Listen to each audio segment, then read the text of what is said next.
Hello, welcome to Atomic Radio, our post-nuclear podcast, episode 117. I am your host, Vince.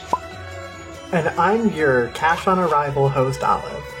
What it be, what it am, what it is, what it do, friend. I'm just giving you some ASMR of me drinking my mocha from my little hedgehog cup. My voice is killing me, and I don't know why, because I've spent basically the last 3 or 4 days doing next to nothing. And it's just like, I don't know what's going on. What do you think happened? I don't know. I don't feel sick in any other way. It's like, I don't feel like sinuses. It might be like allergies. Well, you weren't here last week. You feeling better from then? Oh, well, that was a separate thing. I was helping my friend make dinner for her birthday, and I just passed out. I fell onto the floor, and my seeing and hearing stopped working, and it was really scary. But I'm okay from that. I swear I'm not falling apart. I can got picture. This really cute ponytail today. What'd you do? I've got a cute ponytail in today. Oh, good for you. What about you, friend? Not much. The world's on fire, so you can't do anything. I spend my time by hanging out at a train station. So. Like the bad boys in some kind of novel. I guess. For me, I'm just, I'm being the stereotypical, like, computer nerd, just, like, basically sitting in front of my computer trying to do schoolwork, but I end up doing other stuff. I really want to, like, play something, and I just don't really want to at the same time. Like, I tried playing Fallout 4 the other day, and I popped it in. It was, like, the first time I loaded a certain save since, like, 2018. Mm-hmm. And I just didn't want to play. I played it for, like, 10 minutes, and I was in Nuka World, and I didn't remember anything of that save, so I just turned it off. Yeah, I want to play the Batman games again, though. Oh, yo, that actually sounds, like, awesome. You should stream those. If I could, I would. Oh, don't you have them on Xbox or PlayStation? I have them on PlayStation, but it's a hassle to do Twitch through that. Yeah. For the most part, I've just been playing Final Fantasy XIV still. And I've been doing a lot of different stuff. I've been mostly doing the main quest of the first expansion. It's called Heaven's Ward. It's really, really cool, and I like it a lot. Cool. While I'm at it, my paladin is at, like, level 54, I think. My red mage's at, like, 65. I'm cruising. I'm doing good. Good shit. I'm not, you know me, I'm not into, what do you call it? I'm not into the MMORPGs. Yeah. But hey, let's jump into this lore. Yeah, today's lore is going to be freaking awesome because it's one of my favorites. It's we're keeping with the trend of doing all the protagonists in order, and right in front of me I have the lore for the Courier. There's a lot of just like little bits and pieces here. It's like mostly a bullet pointed type thing. So we're just gonna go through it. We're gonna fuck it up. Yeah, you ready? We'll shoot. Yeah, do it. Most of the Courier's past is shrouded in mystery. What is known is that sometime before taking the fateful contract to deliver the platinum chip, the Courier lived as a drifter, earning a reputation as a veteran on the trail who had traveled all over New California. According to Ulysses, the Courier has been to Circle Junction, New Reno, Vault City, Fort Abandon, and on Brahmin Drives at the Big Circle. The Courier has some sort of connection to the budding community of the Divide in Southern California. Ulysses claims that the Courier regularly traveled through the area and contributed a great deal in keeping it alive. After the New California Republic attacked and sacked Navarro, they recovered pieces of tech they didn't fully understand but recognized several symbols, such as an old world flag. They later linked these symbols to similar markings they saw on the Divide. The courier took on the job to return it there, perhaps because the markings reminded them of home. But after making the delivery, the package turned out to be a detonator that contained missile launch codes.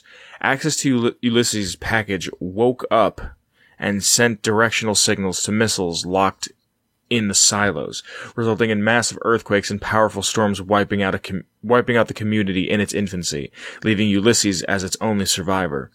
The courier was apparently not present when the destruction happened and therefore didn't know of it. Ooh. I've never played Lonesome Road, so I really don't know much about that. Really? I guess this is where the Twisted Hairs are from, then. Because I know about them, but I don't know a ton about them. In 2281, the courier was one of 6 messengers hired by the Mojave Wasteland to deliver packages to the New Vegas Strip.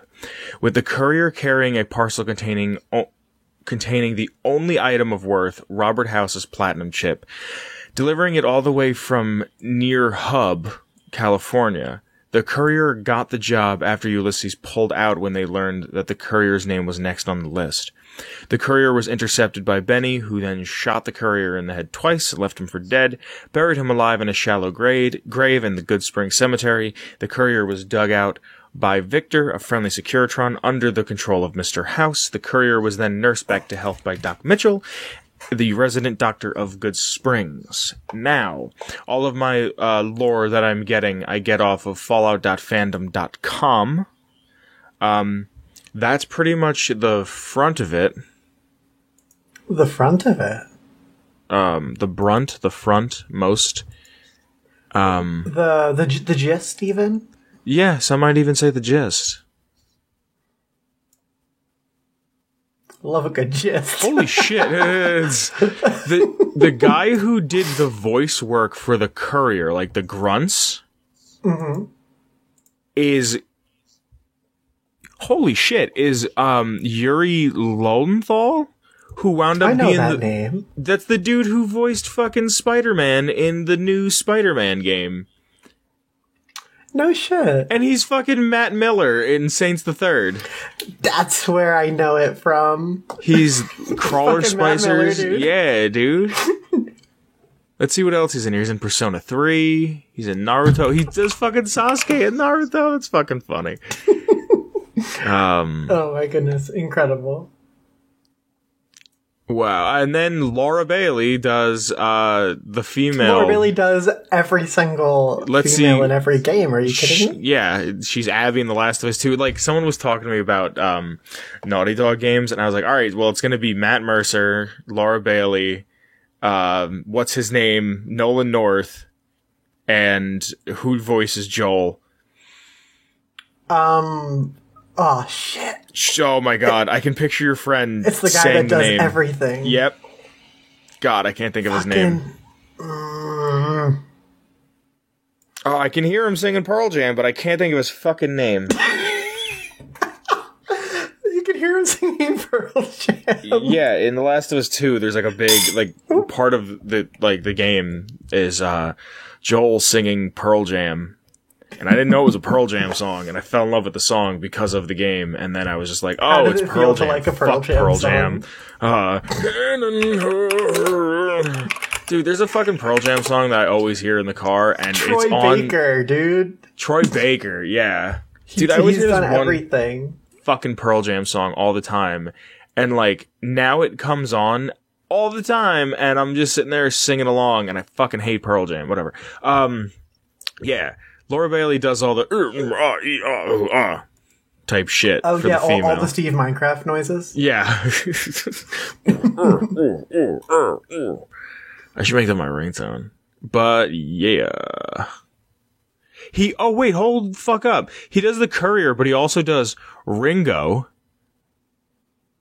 Wait, holy shit. What? Yuri Lowenthal does Ringo, does Sergio, does, who else? NCR engineers, heavy troopers, mercenaries, prospectors, rangers. They did a proper Bethesda by hiring only 3 voice actors. Yeah, I wonder how many people. I wonder how many voice actors were in it. But yeah, he's credited as like Lars Target, Who else is here? Billy Bettis, Jeremy Watson, Rick Lancer, Thomas Jackson, Tapper, Brotherhood of Steel Initiates, Drunks. He did Drunks. Drunks.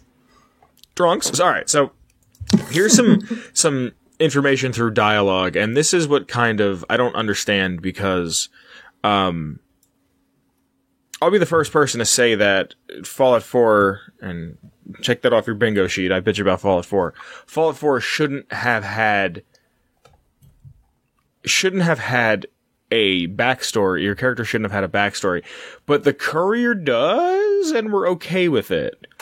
But then, like, someone will be like, oh, backstories in RPG shouldn't be a thing, and then I bring up like the home... Yeah. And then I bring up the Homebound Mother series, and I'm like, these are considered to be the best RPGs ever, and they all have backstories. So, I don't know. During a conversation with Bruce Isaac and Novak, the Courier can state that he's been to New Reno before and attended one of the shows at the Shark Club. Dialogue with Little Buster suggested the Courier was a bounty hunter or at least experienced bounty hunting. Now, a lot of this, like, is to just build up your character for what kind of character you're playing. I get that. Mm-hmm. So to kind of give them a little bit of, like, a repertoire of skills before they go off on their adventure. Yeah. The Courier is initially unaware of the rarity of the Sunset Sarsaparilla bottle caps, as Malcolm Holmes says the Courier did not express any emotion upon finding the first one. Even if the Brotherhood of Steel from Hidden Valley... I love doing that. I love killing that fuck. And you get like time. 8 of them, yeah. Yeah. Even if the Brotherhood of Steel from Hidden Valley have not made contact, the Courier has heard of them when conversing with Veronica Wow, I didn't know that was her last name. Santiago for the first time. Isn't it Santiago? No, it doesn't say Santiago. It's got a G there. I'm going to say Santiago. Unless the wiki's wrong. Maybe. Because there's actually not a way to click on her name. I haven't played New Vegas in a couple of years. I need to do another playthrough. You should. If you do, you should stream it. I should. When you interact with Christine in Dead Money, the Courier is also seemingly aware of the technology obsession and the Codex with the hostility of the NCR and the Legion. It can be inferred during dialogue with Veronica, the Courier does not know where they came from. The Courier can tell Cass that they, the Courier, do not know what fish is, or, on the contrary, an intelligent Courier may test her knowledge about fish, clearly aware of their nature, although they are practically non-existent in California or the Mojave Wasteland, and may only be found in Lake Mead or Zion Canyon. That's super neat. I never thought about the existence of fish in Fallout. Neither did I. I mean, I know horses don't exist, but I just thought that was like a limitation due to the engine. Yeah, they didn't have enough power to make their balls shrivel when it's too cold. You know what's so funny about that? I made such a big deal about that, and then because I pre-ordered the game, I got like some special horse. Well, I hated the game, yeah. But when I pre-ordered the game, I got a special horse, and then it wound up being female, so I didn't even get to see it. In Dead Money, it is implied that the Courier does not know what FEV is through the interactions with Father Elijah. Further conversing with Elijah, when he mentions the Big Empty, makes the Courier claim they've never heard of it before. Before setting off to New Canaan, the Courier can tell Jed Masterson... That's such a fucking white name. Oh, I know. It's so Salt Lake City. Yeah. Jed Masterson... The Mormon. I wear a special piece of underwear that covers my entire body. It's not me making fun of people. I promise you it's not. They have not been to Utah in some time, suggesting that they have been there before. This also explains how the Courier knows of the dead horses in the Sorrows language, which itself is implied by a dead horse scout who remarks upon being spoken with, "You know our tongue. Smart, Auslander." That's another reason why I love Donna's Heart so much, is like, Auslander is just like that mixture of, hey, we don't really know how words work because humanity was wiped out. Fucking, oh my god. Dialogue choices throughout. I just couldn't get into it. What?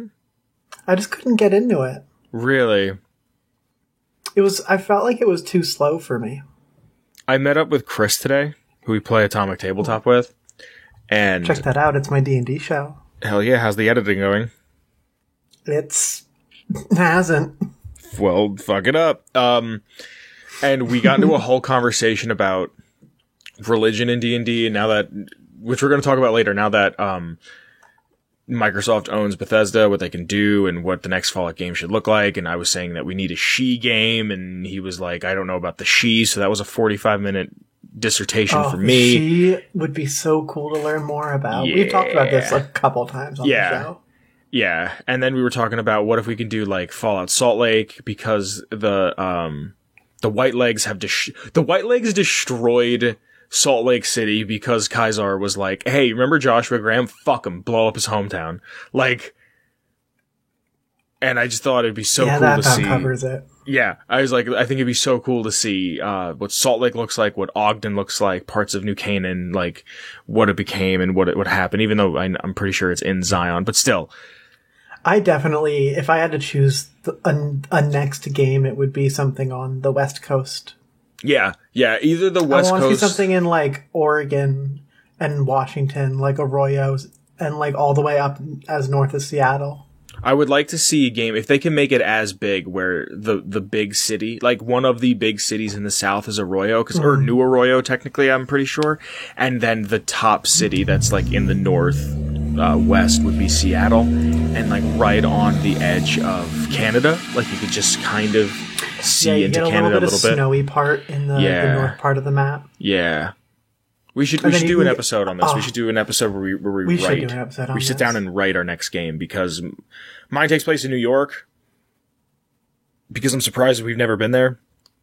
Yeah, true. But I do very much want to see. There's already people doing Cascadia, so. Yeah, I guess, but it's not. We know how Bethesda is with their DMCA takedowns. Yeah. Dialogue choices throughout Honest Hearts heavily imply the courier has never heard of Christianity, or at least the Mormon faith. In Old World Blues, the courier is revealed to have a special brain condition due to being shot in the head just in the right spot and surviving.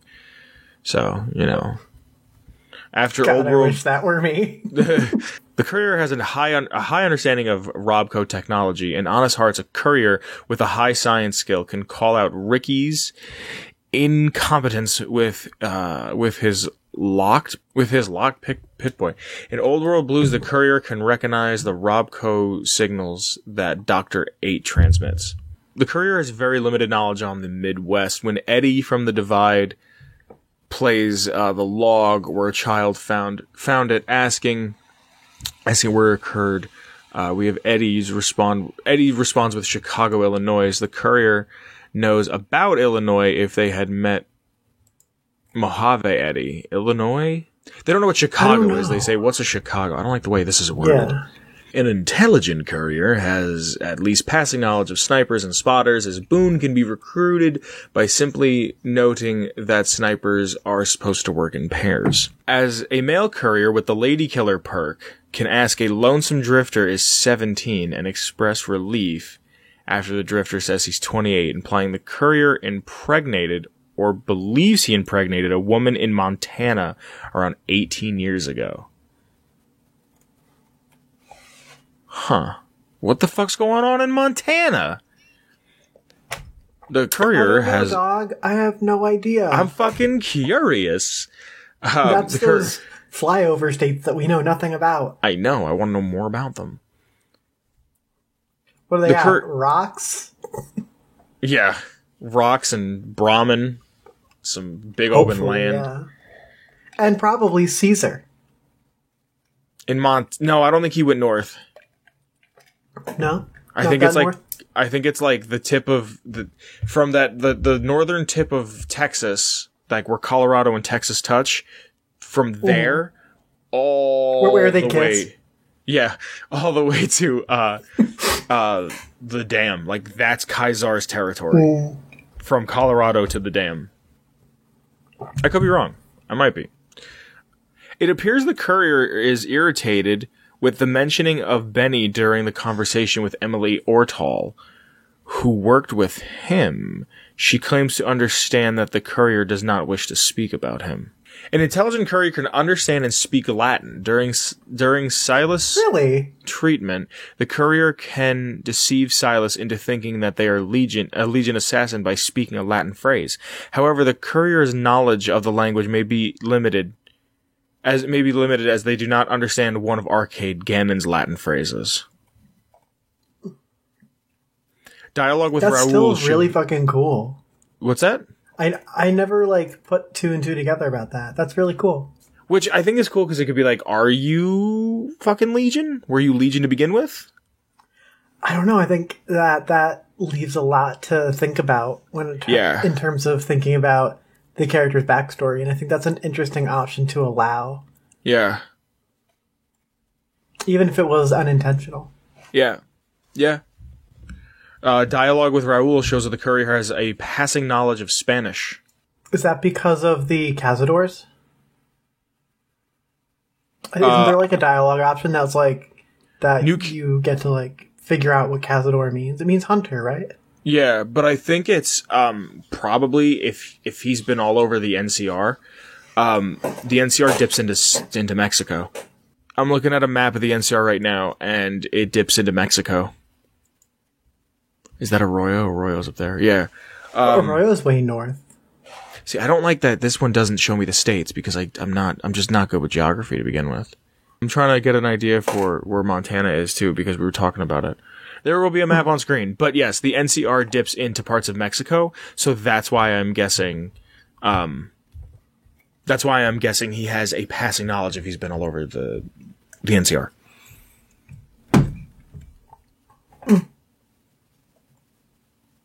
So after Hoover Dam, it is stated in the endings for Old World Blues that the years following the second battle of Hoover Dam that the courier returned to the Big MT, or Big Mountain. I don't like saying the Big Empty. I like saying Big Mountain. Yeah, me too. Return to the Big Mountain and watch the Big Mountain. Big Mountain in my backyard. Can you afford to feed him? It's very hard. He returned to the Big Mountain and watched over it, keeping a close eye over the scientists and goings on of the facility with gradually reintroducing science, both forgotten and new, back into the wasteland as needed. Not huge on that ending, because I don't like Big Mountain. I don't like Old World Blues.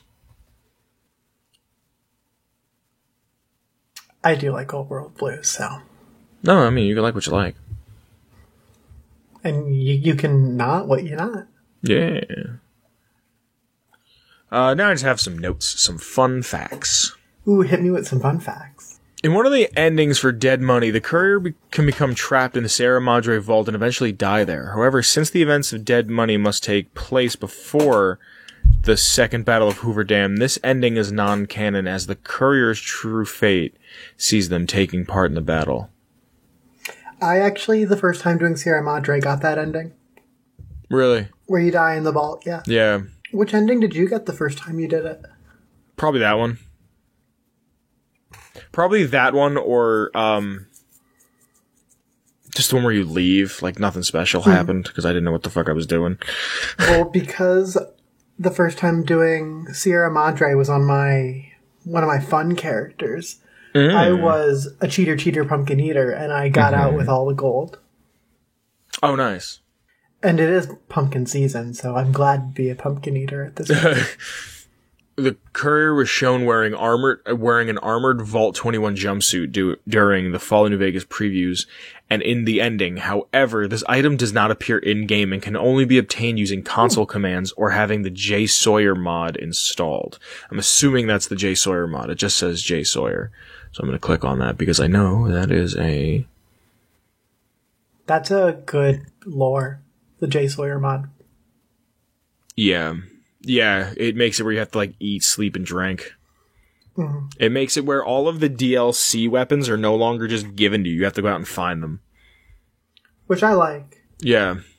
I mean, I also do like the prospect of, like, welcome to New Vegas. Here's 1 million weapons that you can immediately sell for caps and then take a high luck run. The last time I played, I did that. I only kept a pistol, sold all the random shit they gave me, and did high luck and just figured out everything from there. I think I might do that after I record, because and by the time I'm done recording, I'm going to have drank an entire pot of coffee. Nice. You're going to get more now? No, I have my pot with me. Oh, okay. But don't tell any officers. The Courier and the Chosen One are the only protagonists that in the mainline Fallout series that haven't lived in vaults. This Courier does not suffer from amnesia after being ambushed by Benny. He doesn't? No, he doesn't. If you think about the way that the opening of New Vegas is kind of crafted, basically Doc Mitchell only asks you things in the kind of like in an affirmative way of like, oh, you're awake, like what's your deal? And then you define yourself basically instantly as a character. You go through the machine for your special, and you do the test for your skills, and it really makes no assumptions about you at all. So, like, I'm trying to figure out how to say it, but Josh Sawyer's official statement? I would love to hear that, because my words are a little bit mishmashed. I'm not sure. I'm not sure what the context for this is, but he goes, well, he's incorrect about the Courier. You absolutely do not have amnesia. There is no point at which you're unable to remember aspects of your past. And more importantly, outside of being a courier in the wrong place at the wrong time, your past is considered irrelevant to how you move forward in the story. I guess. I always assumed that you had some form of memory loss, or at least a fucking screaming headache from getting shot in the head twice. Well, I assumed that there was a screaming headache, but I never assumed that there was any amnesia, because your character doesn't really express that in their character creation setup. If you... sure. I don't know, dude. I don't know. I don't pretend to know. I don't act like I know. I just sit around and, Originally... Oh, this is a fucking behind the scenes that I think is incredible. And it bothers me. Originally, the player would have been able to choose the Courier's race. Obsidian planned to have other options than just human, ghoul, and super mutant as well. However, Bethesda strongly advised against on the basis of reworking armor and weapons for each race. Obsidian followed Bethesda's advice and left the Courier as human. I just want to play as a ghoul. I'm not tired or upset. I'm sorry. I think that it's kind of a good call that they cut the ability to be a super mutant, because that's a whole different set of models, and it would have substantially increased the size of the game. But I don't see why being a ghoul would have been a problem, seeing as it's still a small to medium-sized humanoid. So, the armor could have potentially still worked. I would say if New Vegas was created nowadays, it would probably allow you to choose ghoul from a technical standpoint. Whatever game comes next, I think you have to allow it. Maybe not, it depends on if you're born inside of a vault, or if you're coming from a vault, or if you're not. Like if Fallout 5 or fucking Fallout Ogden or Fallout She-topia, whatever the fuck they're gonna make. If you're not in a vault, I think they should allow you to choose. If you walk out of a vault, I think they should allow you to become irradiated to the point where you can become ghoulified. I think that would be really cool. Yeah, because especially if it was a quest line that you had to do. That'd be really fun. Yeah, but make it a quest line where you have the option. You know what I mean? Not I did this quest and now I'm a ghoul. You know what I mean? Or maybe one of those more of a weighty choice. Yeah. Yeah. I mean, now that Obsidian might have some sort of opportunity to work on it again, we might get some choices. And maybe even dialogue options. Oh my god, yeah. Haha. But yeah, I think don't make it where it's just it's I was talking to someone who I barely ever speak to. I saw on Instagram we're putting up pictures about doing the Thieves Guild quest in Skyrim, and I was don't finish it or you lose the skeleton key. I've never finished the Thieves Guild quest line in Skyrim.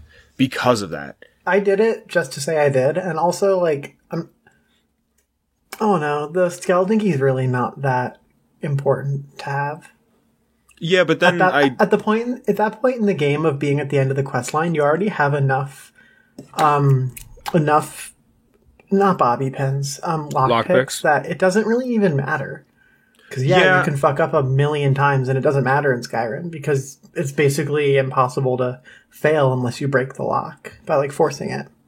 But that's why I like keeping the skeleton key, because then all I do is I just take lockpicks and I start selling them, and then I'm like infinite money pretty much. Because I don't think they have a barter like they do in Fallout. I'm also good at the lockpick minigame, so I guess it's like a trade-off if you just feel like being lazy about doing the lockpicking minigame, or if you're bad at it, then I guess it's worth it. But for me personally, I never considered it to be worth it to like keep having it and not finish the quest. Yeah. So I think that's everything on the courier. That was a decent chunk. Yeah. If anybody has a complete version of the New Vegas Collector's Edition, let me know, because I don't have one. Oh, I would love to have one. Too bad I'm too poor right now to buy one secondhand. I will buy one. I need one. I want a platinum chip. That's just like, that's what I want. I just want the platinum chip. I want the comic. I've never read the comic. The coasters, I don't know if the dice playing came cards with it are or also not. super cool. Yeah. I want the DVD, the making of DVD. He's saying it's a Blu-ray. I don't know if it's a Blu-ray. But, the collector's edition on the PS3 is a Blu-ray. Like, I just want... I mean, I've seen the DVD because it's been ripped to YouTube, but still. I've actually never seen it. Really? It's on YouTube. The chips are awesome. The fucking platinum chip, the postcards, all of it. Super cool shit. There's t-shirts that were given out. Like, I'm on the thing right now, and there's, a bunch of, promotional items that I found. Like, there's the picture of all the cards. I remember the night of, this was the first midnight release I ever went to, was, really? Oh, New yeah, Vegas. I remember you tell that story all the time. Yeah, and I remember going to GameStop and being like, hey, do you guys have any more of those, NCR shirts? And they're like, no, we only got X amount, and it was for us to wear on the midnight release and this and that. This is saying that they were given out on the GameStop rewards points thing for a while, but I don't remember that. Yeah, but this was the first one I ever went to. There'll be a picture of this shirt somewhere. Look what I just found on the Evil website. I just sent it to you in Host Lounge. On the Evil website? Oh, no. Oh, no. Oh, no. Oh, the chip itself? How much? $64? And $5. What kind of price gouging shit is that? Oh, it's price gouging. It's probably a secondhand. Motherfucker wants $2.92 for everything but the game. Fuck that. You get the whole thing, like, opened, but with everything for $100 on eBay. Dude, fuck Amazon. All my homies hate Amazon. It's true. For any Fallout fan, I just loved it. It's for any Fallout fan. I just had to have it when I saw it. Came Perfect Edition 2. Fallout nerd right here. Good for you, buddy. Yeah, I'm a gamer. Yeah.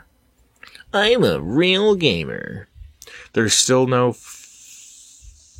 fucking followers. Oh, you can flag. get super cheap replicas on Etsy for a lot less. Really? Yeah. I found one for $15. I'm so upset that I never got this. Like, I just didn't have the money for it. I was just a tiny little boy. Yeah. Like, there's a sealed version. Imagine you, tiny. There's sealed versions right now on Amazon for $2.49. Oh, that's so but much. Like, for $50 more, I can get an S. The Fallout Anthology, which I didn't buy, and you have for the nuke, $200. Really? $200? I remember they were selling them for like $45 at one point. I know. Dude, the collector's edition for Fallout 3 is on here for $80, which really isn't that bad because it probably came out at $80. And I have it comes with the game and all the cool shit. Why is the PlayStation version so much more? Yeah, the 360 version is $80. Well, probably because... well, why would the PlayStation version be more? It's the worst version. Yeah.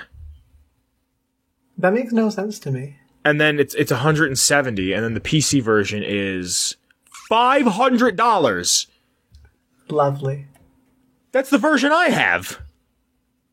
Oh, is it? Yeah, holy shit. That doesn't mean that people actually are going to buy it for that much. No, I know, but I'm thinking if I could sell it for 4 open, I can buy a Xbox 360 version and then New Vegas's version. All right, let's get out of this. Let's get out of this lore. This has nothing to do with what we're talking about. We got distracted. Welcome to Olive and Vince Go Shopping. God damn, I love this fucking game. Let me go back to the recording. All right, cool. Anything you want to say about the Courier? I do not want to say anything about the Courier except that I am happy that they got shot in the head. Because they put into motion one of my favorite gaming experiences that has ever happened. Cool. Also, if you've never played New Vegas, do a luck build. It's easy. Don't put any points into charisma. You really don't need it, even though it makes everything 1,000 times easier. But you really don't need it. Do everything in speech. Yeah. Doesn't matter what your charisma is. That's what I learned. Bow. Yeah. That's the Courier. We're going to talk about some things quick, because you weren't here last week. Yeah, let's get caught up. I was, dead.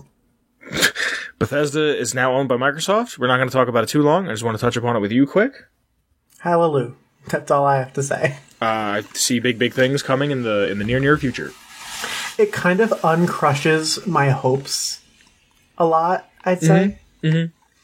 Because, like, we've obviously been very critical, and we've been pretty vocal about how they kind of went into the shitter recently, and how Fallout 4 could have been a better game, and I'm just hoping that this new acquisition maybe helps to bring more amazing team members on, and really help to support the franchise in a way that it wasn't really getting before. Yeah, I hope that...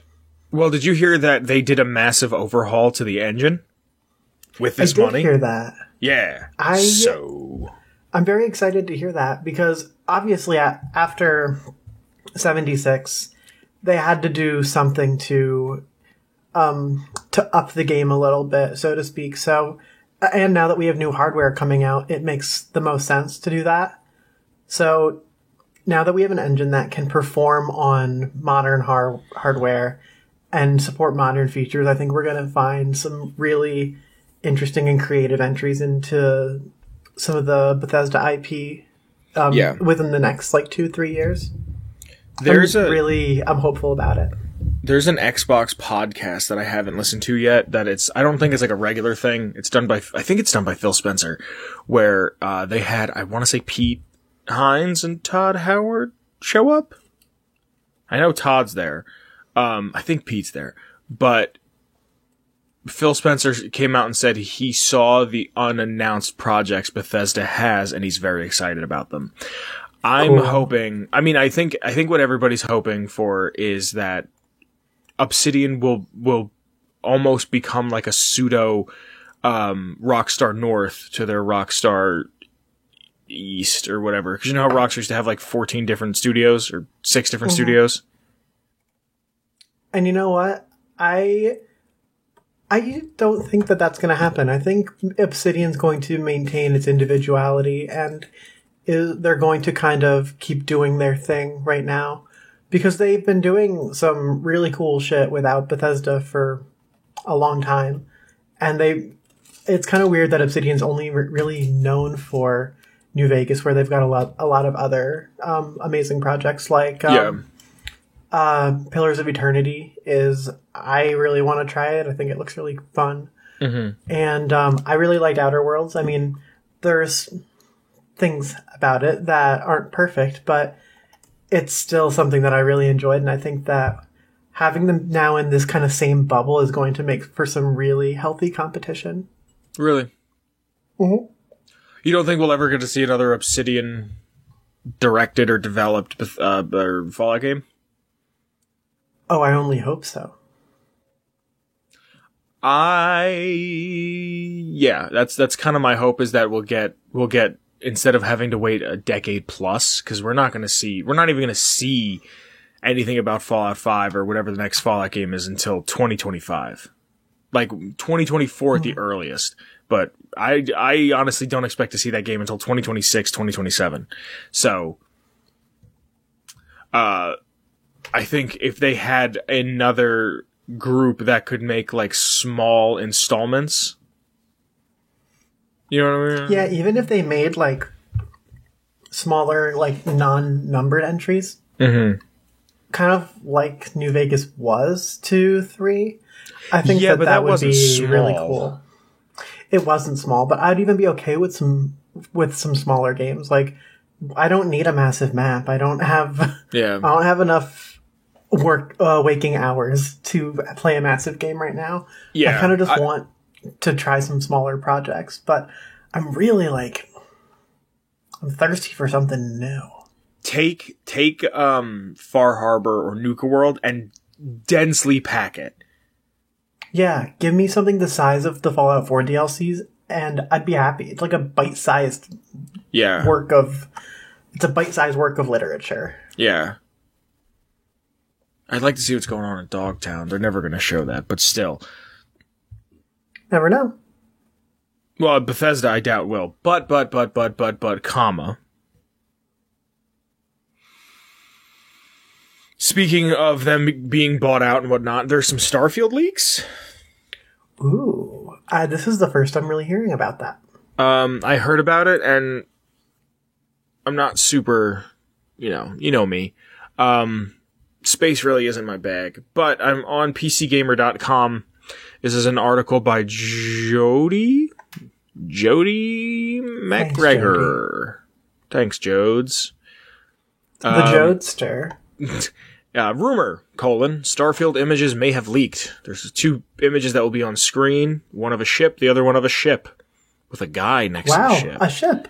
Well, actually, there's 2 guys and whatever. There's 2 ships. Starfield is currently Bethesda's priority ahead of the Elder Scrolls 6, but apart from the teaser trailer at E3 2018, we haven't seen what their sci-fi RPG will actually even look like. Now, a trio of images have appeared. Why am I only seeing 2 then?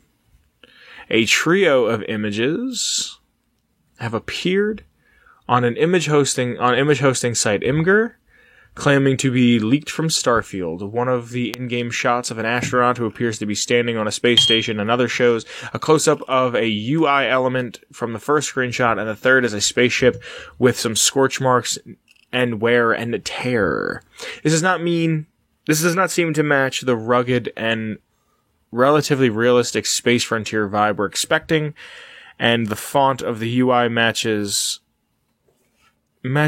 that on the watch teaser and sign up buttons on the Starfield website. So take these pics with a grain of salt, but they could be legit. Something that could very easily be spoofed. So I'm definitely taking that with a grain of salt myself. Do you want to see them? Too bad you're getting it anyway. I guess, yeah. Just throw them in Host Lounge or something. Yeah. If it is Starfield, we're not going to see it till 2021. Excuse me.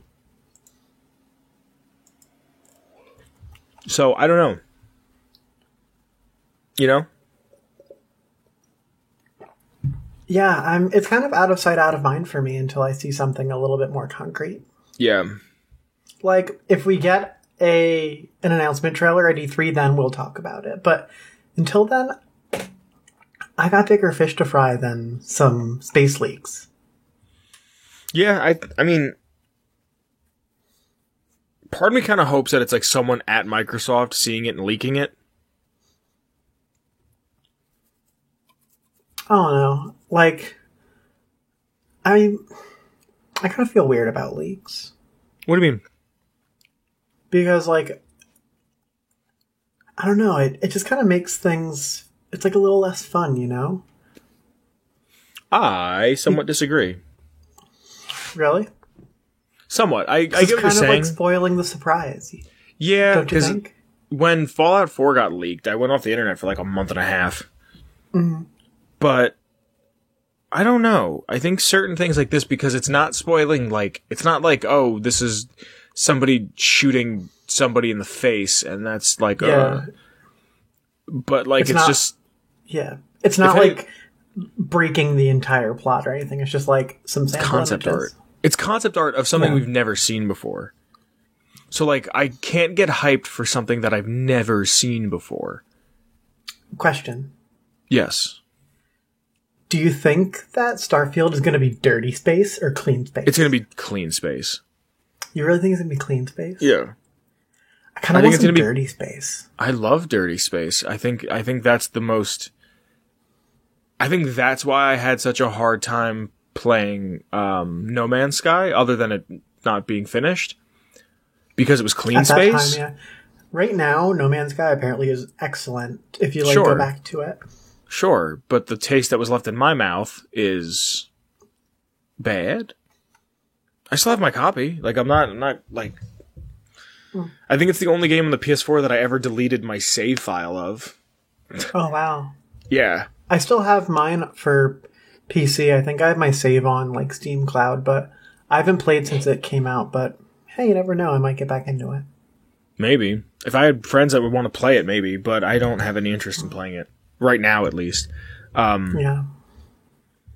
Yeah, it's clean space, but that's something that like was kind of off-putting, is that it was clean space and Yeah, I not want dirty, something filthy, grimy. rusted. Like that's think like that's the why- only. What's up? Sorry, go ahead. I was gonna say that's the only appeal for Star Wars for me. Really, is that it's dirty space. I don't give a I fuck about love- Jedi. I don't give a fuck I love how about. dirty The Expanse is. Have I don't know I what ever that talked is. about The Expanse to I you? don't think so. It's this amazing space show where it's like the main premise is it's a little bit farther in future Earth where we colonized the moon and the asteroid belt and Mars. Good shit. So the moon is basically belongs to Earth. Good shit. Mars had a war with Earth, so they're like Great. neck and neck, but they're in like a stalemate. And then the asteroid belt is kind of like this free independent space, and it's like ruled by the Belters, and it's super Belters. dirty space. The Belters, it's super dirty space, and Dirty it's really space is cool. so and cool. oh, it's so freaking cool. Like It's one of clean- I recently rewatched it. Not like What is it on? actually paid attention, but I just like had it on like in the background recently, Mm-hmm. and it's so good. I really like it. What's it on? It's unfortunately on Prime, but if you are interested in watching it, I can do things. We can watch it together. At Yeah, my we place. could. We could do that. That sounds like a plan. Yeah. We can hold hands too. Yeah, you wanna?